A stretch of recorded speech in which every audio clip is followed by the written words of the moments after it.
address tonight is, what about the 400 years in Egypt? Because several manuscripts talk about it being 200 years or 215 years rather than the 430, so like cut in half.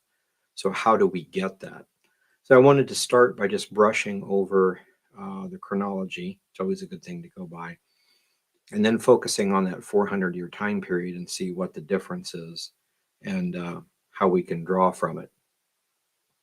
So if we go, here's just a quick list. This is from the back of the book, the Seder Olam. But this particular list is dates calculated from the Bible. So we wanted to do just a biblical one and then a Seder one to kind of compare in the back of the book. And so we went through these before. But in Genesis chapter 5, we have Adam being created. That would be the year 1. And then when Adam was 130, let me see if I can bump this up just a little bit more. That's probably too much. Hey, that's not bad. Okay. Okay, so when Adam was 130, he had Seth. So that would be the year 130, as you can see right here. So when Enos was born, we see this from Genesis 5:6. That was 108 years later. Seth was born. This comes up to 238. Is that right? That looks funny. Anyway, so this is the whole idea. So you take Genesis 5 and you add the extra dates together and you come up to Noah being born. And then in Genesis chapter 7, you've got Noah being 600 years old when the flood came. So when you tally all of these up, the flood actually occurs in the year 1656. And so that was like a major date system. So when I teach the chronology, I try to get people to memorize, well, we know Adam was the year 1 as far as human beings are concerned. And then the flood was 1,656 years, 1 month and 17 days after creation that the flood occurred. And that's given in Genesis 7, verse 6. So it was the 17th of the 2nd month. So according to their chronology in the Dead Sea Scrolls, it was the 17th of Iyar in the year 1656. And of course, that doesn't mean anything to us as Americans. We want to know where that is on the BC-AD timeline, and that's what we were doing a couple of weeks back. So this is where you come to the very first possible problem, because it says when Noah was 500 years old, he had Shem, Ham, and Japheth. Now, if they were triplets, that's fine, we're done. If they weren't triplets, it basically says he started having kids at that point, and he had Shem and Ham and Japheth, maybe 1 year apart, 2 years apart, 3 years apart. It's a little vague. Well, thankfully, this is answered in the next one here. Genesis 11:10, it says, Arphaxad, which was Shem's son, was born when Shem was 100 years old, which was 2 years after the flood. So first off, we take the flood, 1656, add 2 years to it, we get 1658. So that's when Arphaxad was born. The only date we have in this is the flood, ER 17 of 1656. The rest of them are just years. But so this lets us know that when it says Noah was 500 and he had Shem, Ham, and Japheth, he puts Shem first because the more important. But apparently Japheth was born first, then 2 years later Shem, then probably 2 years later or so Ham, because it fits with the chronology. So that's one thing. At first, when you look at Genesis 6:7, you assume Shem was born when Noah was 500 years old. And the kids started being born when he was 500. And we get from Genesis 11:10 that Noah was 502 when Shem was born. So it very clearly says that there. So the rest of it is straightforward. If we go ahead and add Arphaxad was 35 when Selah was born, and we go on down, Selah, Eber, Peleg, Ru, Sarug, Nahor, Terah, and Abram. So when we get to Abram, we have the same problem again. And it says Abraham was born, or actually Terah, when Terah was 70 years old, he had Abram. Abram's the most important, so you mention him. Nahor and Haran, so 3 brothers.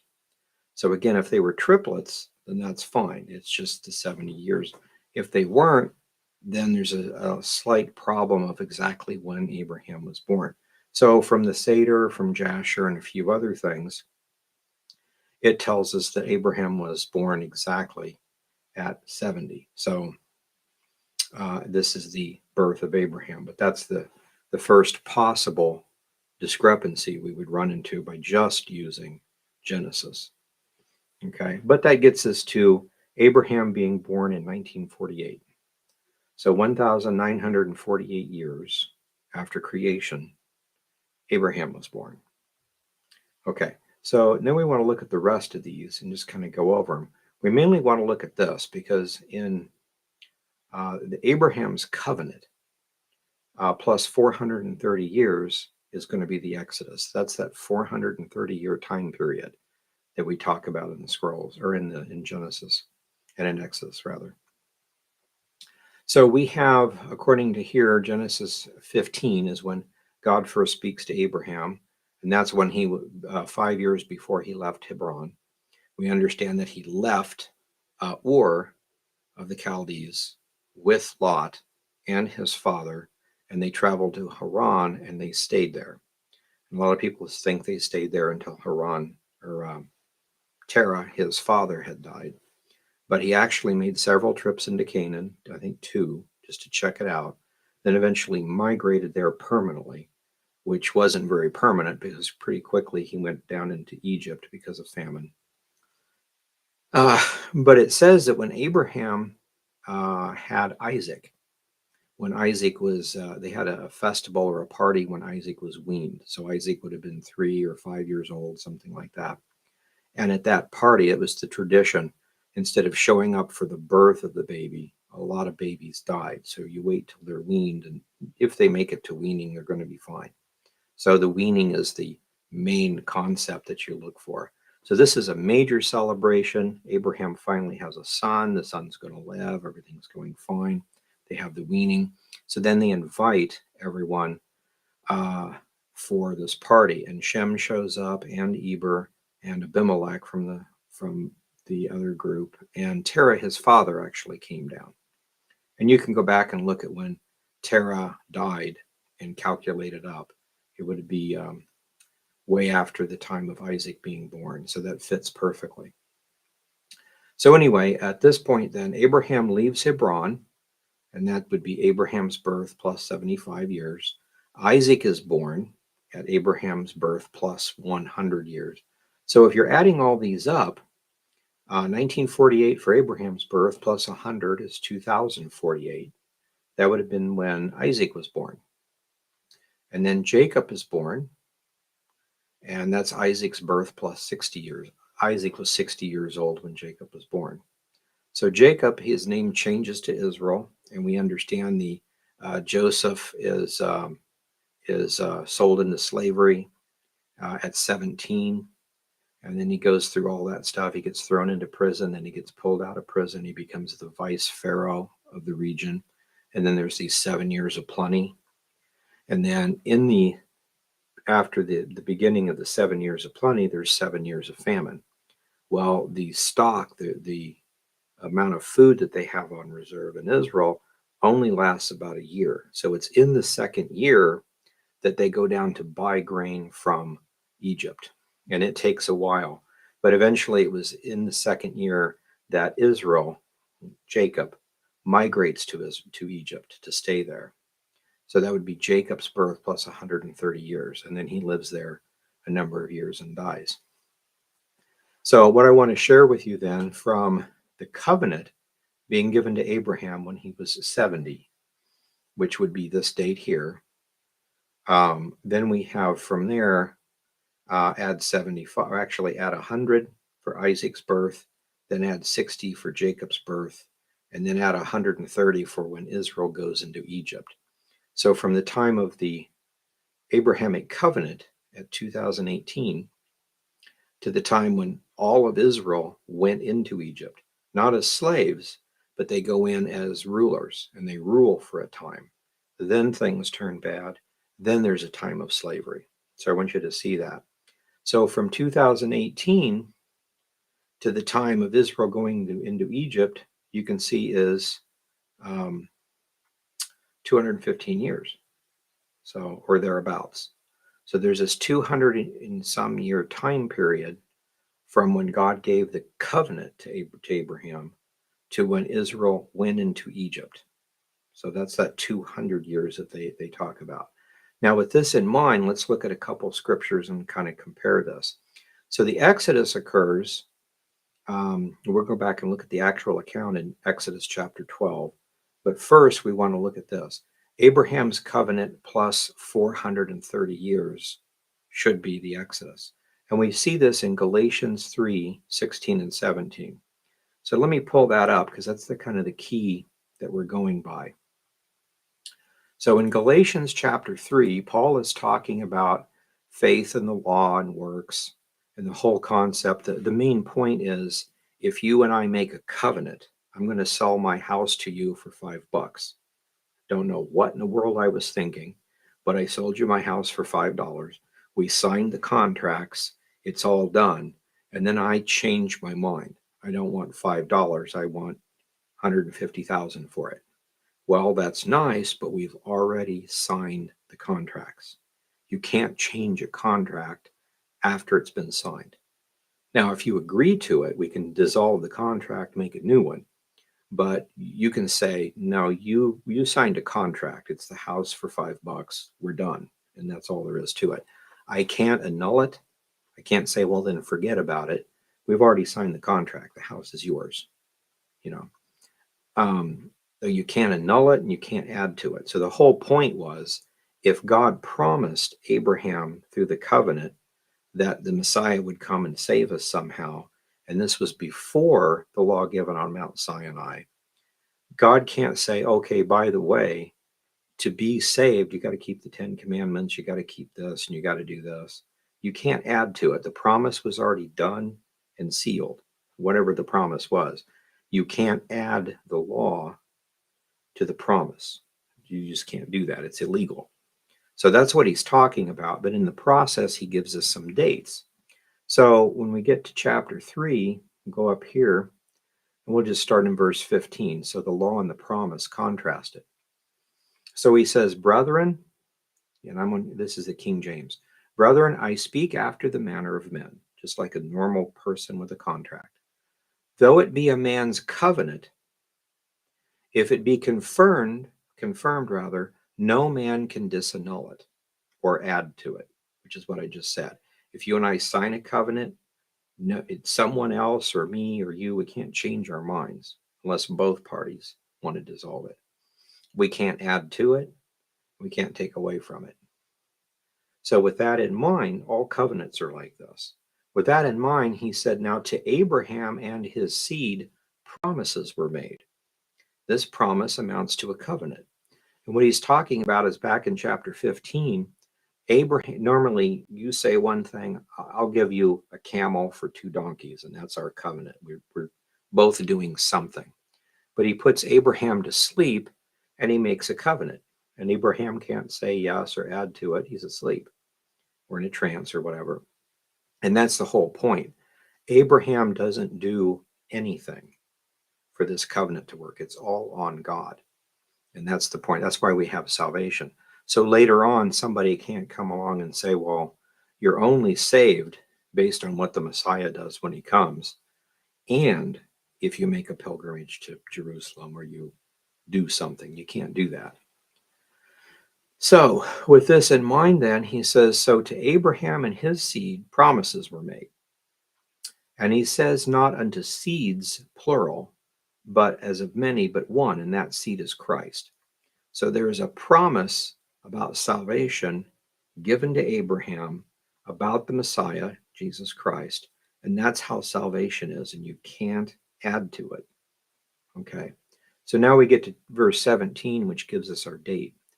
So I say this, that covenant, the covenant God made with Abraham, was confirmed before God in Christ, okay, which was the law on Mount Sinai, which was 430 years after, cannot disannul that it should make the promise of none effect.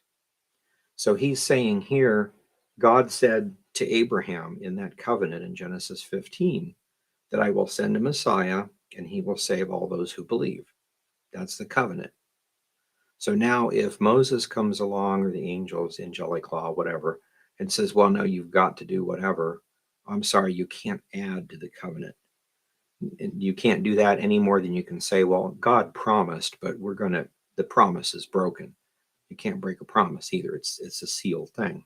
But what I want you to see here is the law which came afterwards. Now, the law was given on Mount Sinai, but I want you to remember this. Passover occurred in Nisan in the spring, and that's when they left Egypt, or left Egypt, and they traveled to the Sinai, and then God gave them the law. So between the spring and the summer is basically when all this happened. So it's the same year. So the same year when the Exodus occurred is the same year when the law was given. So this is the whole point. 430 years after the covenant that God made with Abraham was the Exodus.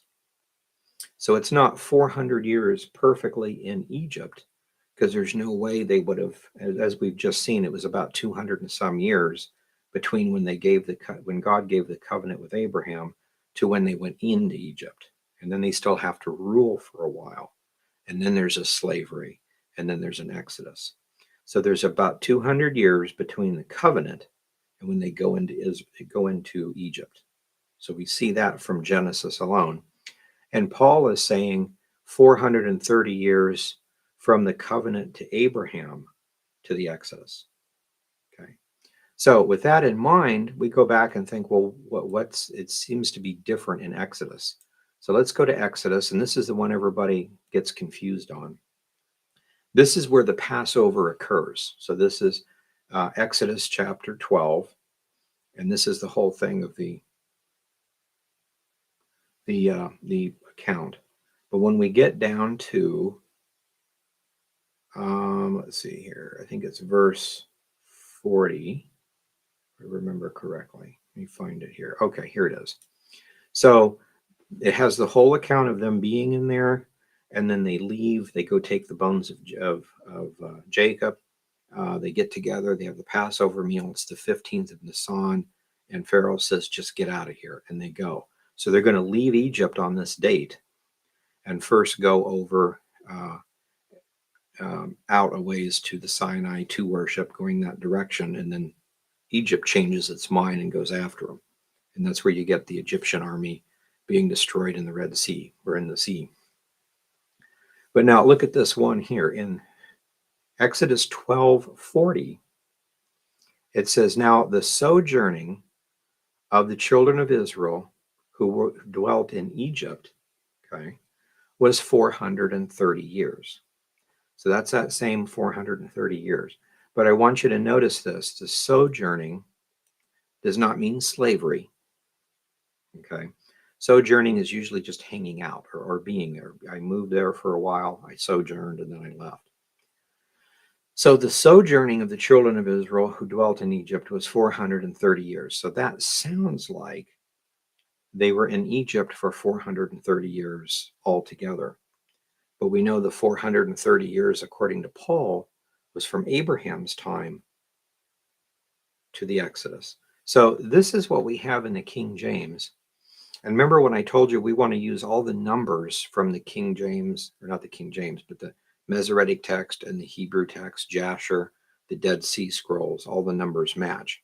The numbers in the Septuagint tend to not match sometimes. The information seems to be about the same though. So let me flip over just so you can see this. This is Brenton's Septuagint. So let's read it here in the Septuagint version. The sojourning of the children of Israel, while they sojourned in the land of Egypt and the land of Canaan, was 430 years. So if you look at this, we really, this to me sounds like somebody added and the land of Canaan. But this phrase we don't have in the Hebrew, but we do have in the Greek. So what we have here is an explanation of the sojourning. So the concept is they will eventually, God promised Abraham that his seed would go into captivity. They would come out, and when they came out, they would inherit this land. So right now, Abraham and Isaac and Jacob and the 12 kids may be living in the land, but they don't, it's not their land. They don't, so they're just sojourning. So they sojourn there. They eventually go to Egypt, even though they're ruling in Egypt. They're still just sojourning there. It's not their land. So then when the Exodus occurs, they come back to the land of Israel. Then they possess it and it becomes the land of Israel. So you don't really need this and the land of Canaan to kind of see the point, but the whole thing is the same. So from this in Exodus 12:40, it's saying the time of the sojourn in Egypt and in Canaan, which is from Abraham's time to the Exodus, was 430 years. So we've got the Septuagint version agreeing with what Paul said, and it makes perfect sense. So with that in mind, we go back to the text, and so that's how we get Abraham's born, and then 70 years later we have the covenant, and so that's when he's 30 years later he's 100 and Isaac is born. That's the seed that the covenant is made to. And then there's a 400-year period from the time of Isaac to the Exodus from Egypt. So down here we've got the Exodus from Egypt, which is Abraham's covenant plus 430 years. So 2448 is the date given, minus 430 years brings us to 2018. So that would be the time of the covenant. So we can see it back here. So basically what it said, and this says this in the Seder actually too, that the time of the sojourning was about 215 years. The time in Canaan, the time in Egypt was about 215 years. They ruled for a time, and then a Pharaoh arose that didn't know Joseph and was scared of them, put together a plan, and eventually enslaved them, and they became slaves. So this is how we get that. So a lot of people look at this and say, well, Jasher and these other books don't go along with the scriptures. Well, Jasher and the Dead Sea Scrolls and the Septuagint do go along with what Paul taught, which seems to contradict Exodus, but it doesn't really. And that's one of these things where we have to be real careful. We tend to, with our Western minds, read into the text. Like, for instance, when it talks about God speaking to Noah that there will be 120 years. And if they don't repent in 120 years, the flood's going to come. Then the next verse says, God says, I've decided, stop doing what you're doing, go build a boat. And we look at that and think, okay, it was 5 minutes after he said that. So Noah is building the boat for 120 years. Well, just looking at the text, that might be what it's saying. It could also be saying that God gave us 120 years, and then sometime later, God said, okay, enough's enough. Now I want you to stop what you're doing, go build a boat. So it could have been the 120, it could have been 20 years, could have been 5 years. I don't know how long it takes to build a boat. It wouldn't have been 5 minutes, but it's obviously less than the 120 years, and it can't be more because he makes a decree. 120 years is somewhere in here is when he says, go build a boat. So it didn't take Noah 300 years to build a boat because it's got to be in that 120-year period, but it didn't necessarily take all 120. When you first read it, it's like, okay, 120 and he built a boat, must have taken 120 years to build a boat. That's logical, but that's reading into the text. So same with here, they sojourned in Egypt 400 years, and then they came out with the Exodus. That sounds like 400 years all in Egypt, and that's what I would guess too. But then we have the more specific data telling us it's Egypt and Canaan that they were sojourning because they didn't actually had inherited a land yet. So anyway, and then there's several of these other things, but the main dates, just to kind of go back again, the year 1 was the creation. The flood was 1656. This is the AM calendar from creation. Abraham was born in 1948. The covenant was in 2018. 2448 was the Exodus from Egypt. And then construction of the temple started in 2928. Took 7 years to build, and it was dedicated in 2935. So you can ignore that one. The major things then are the creation, the flood, birth of Abraham, Exodus, and King Solomon's temple being dedicated, 2935. It existed for 403 years and was destroyed by Nebuchadnezzar. So it was destroyed in the year 3338. And that's the key text, because a lot of dates, Egyptian, Tyrian, just all sorts of dates from a lot of people would date Nebuchadnezzar destroying the big Jewish temple. And it's either 586 or 587 BC, give or take 1 year. So if this is 587 BC plus 3338, you have a date of creation, and it fits perfectly with the Dead Sea Scroll calendar and other things. So, and that's what we've done. So the 70-year captivity, and that's about all we get from this particular chart, because we're not pulling from the Seder, we're pulling just from the scriptures on that. But I just wanted to share with you on that. So that's how we get kind of a recap on what we did a couple of weeks ago. But that's that 400-year problem. So Paul says 430 years from the covenant given to Abraham to the Exodus. Exodus 12 doesn't actually say the opposite. It kind of looks like it does at first. It just simply says the sojourn was 430 years. And it's either all in Egypt or in Egypt and in Canaan. But either way, it's from the time of Abraham to the time of the Exodus is that 430-year period. So that helps a little bit. Going to our DSS calendar, and this is the type of stuff we wanted to do. So we go to the UNA studies, 500-year periods, and you'll go up to, let me think, 2448. So it would be here, I believe. Okay, well, some of it would be. So here's like our Arphaxad being born, Sela, Eber, Peleg, Rusarg, Nahor, Terah, and Nimrod, and Lot, and then Abram, Sarah. So we get all of these dates from scriptures and or the other text.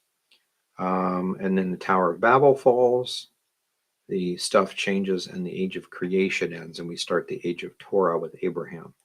So then in the fifth one,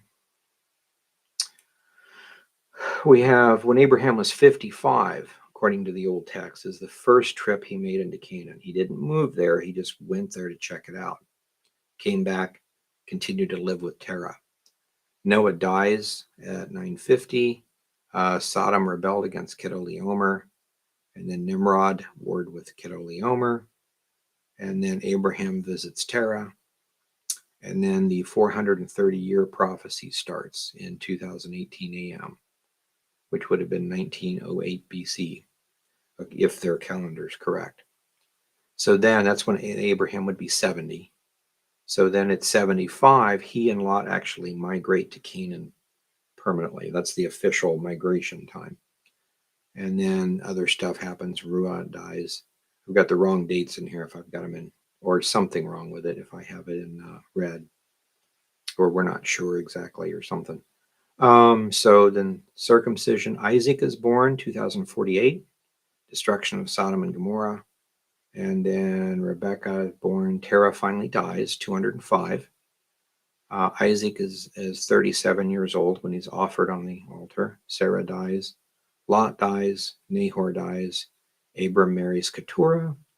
Isaac marries Rebecca. Arphaxad dies. Jacob and Esau are born. Anyway, so we go on down with this. So Nimrod finally dies and all that stuff. So we go all the way down to 400 years later, which would be 2448, which would be 2448. Okay, so right in here. So Exodus from Egypt, there we go. So the Exodus from Egypt, the 430-year prophecy, 2448, on the 15th of the first month. So it's the 15th of Nisan, so that's Passover. First day of unleavened bread, actually, that night. 2448 a.m., which would be 1478 BC, according to their calendar. And again, that's interesting because we have a lot of people that have said if there was an Exodus, it would have been in the 12th century. And that's not what the Bible chronology says. And so we've talked about this before when they found Joshua's altar and then the curse tablet from a few months ago that they found. And it's written in Proto-Hebrew, which means it have to be 14 or 1500 BC to be written in that kind of script. So this was either at the time of Joshua's altar's construction or sometime thereafter. And we're still talking about the 1400s BC, not the 12s. It was a totally different script by that time. So the Bible and archaeology all confirms that date.